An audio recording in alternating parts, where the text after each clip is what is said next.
বিসমিল্লাহির রহমানির রহিম। আউযু বিল্লাহি মিনাশ শাইতানির রাজিম।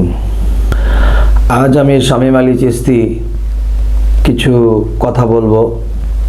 সেই কথাগুলো যে আশা করব যে সকলেরই একটু কারো দ্বিধাদ্বন্দ্ব লাগতে পারে এবং কারো ভালো লাগতে পারে, তবে যে যেই দেশের মানুষ সেই দেশে থেকে যদি বোঝে তাহলে হয়তো ভালো কিছু হবে না। আর যদি আমি যেই দেশে আছি সেই দেশে যদি আসা হয় তাহলে ভালো লাগবে ইনশাল্লাহ।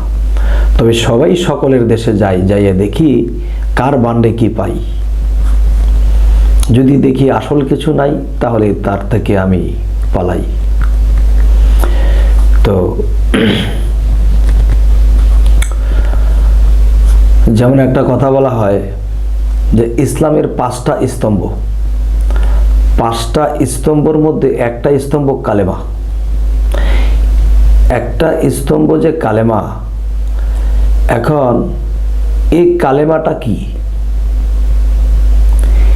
এই কালেমাটার এত মূল্য কেন?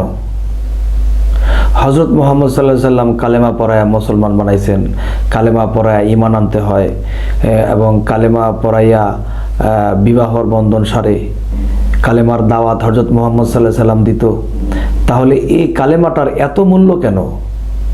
এই কালেমাটা কি জাত নাকি কালেমাটা সিফাত? যদি সিফাত হয় কিভাবে, যদি জাত হয় তাহলে কিভাবে? এই হলো একটা বিষয়। আরেকটা বিষয় হলো এই কালেমাটা যেমন তরিকতের ভাষায় বলা হয়, শরীয়তে হয়তো বুঝতে নাও পারে। তরিকতের ভাষায় বলা হয় যে একটা কালেমা কায়দার মধ্যে লেখা আছে, আরেকটা কালেমা যে দেহতত্ত্ব কোরআনের মধ্যে লেখা আছে। এখন কায়দার মধ্যে যে কালেমাটা আছে সেই কালেমাটা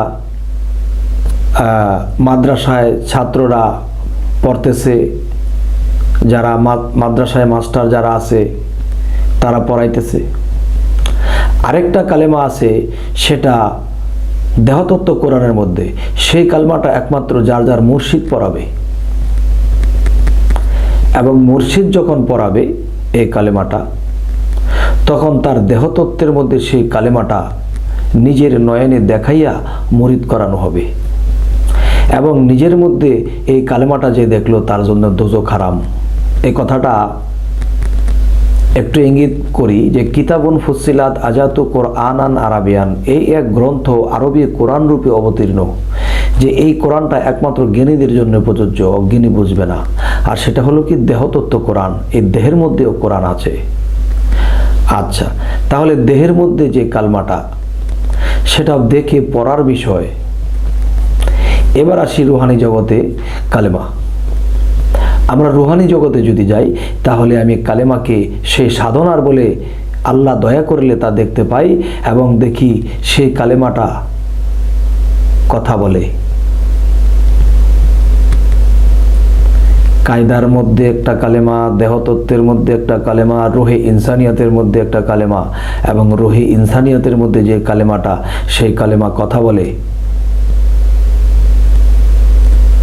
আর ওই কালেমার জ্ঞান অতুলনীয় জ্ঞান, তার সমান জ্ঞান কারো নেই।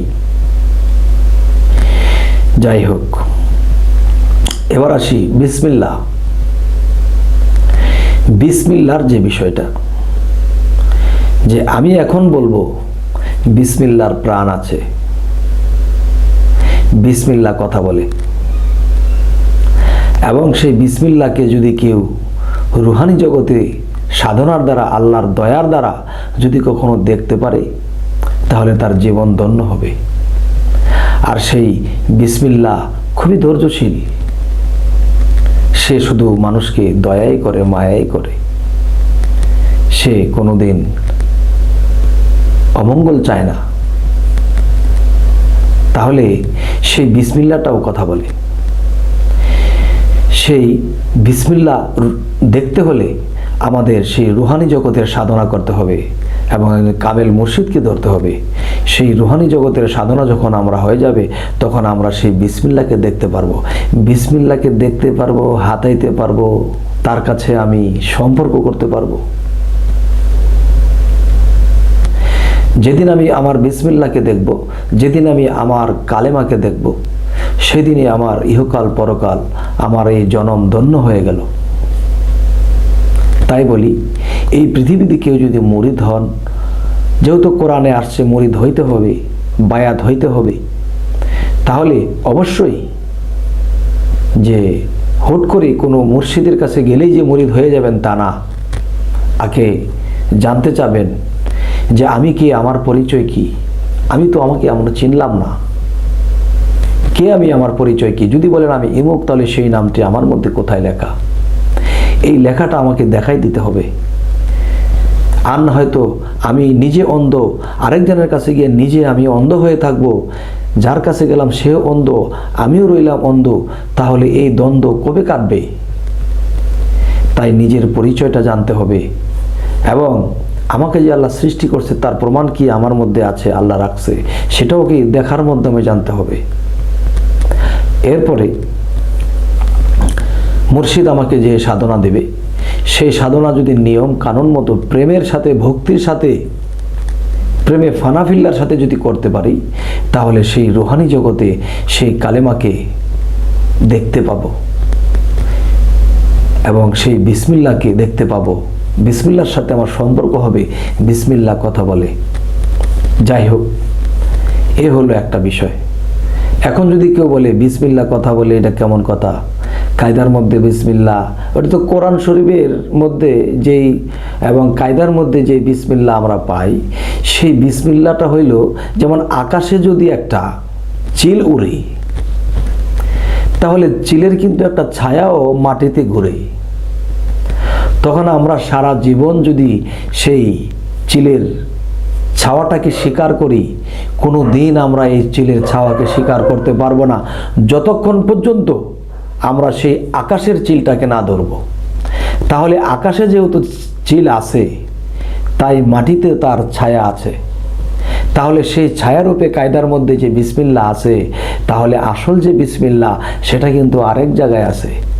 এবং সেই বিসমিল্লাহর ভিতরে যখন আমরা প্রবেশ করব, তখনই আমরা আল্লাহর নিগুড় ভেদ তত্ত্ব জানতে পারবো, তখনই আমরা প্রখ্যাত জ্ঞানীর জায়গায় পৌঁছাবো। আজ বিসমিল্লাহ এবং কলেমা সম্বন্ধে এই অল্প কিছু কথা বলেই রাখলাম। আপনারা সকলেই ভালো থাকবেন। আর যদি আমাদের এই কথাগুলো ভালো লাগে, তাহলে আপনারা যদি চান যে আমাদের আরও ভিডিও আপনারা দেখবেন, তাহলে আপনারা সাবস্ক্রাইব করুন, তাহলে আমাদের সেই ভিডিওগুলো আপনারা পেয়ে যাবেন। এই বলেই আমি রাখলাম। আল্লাহ হাফেজ।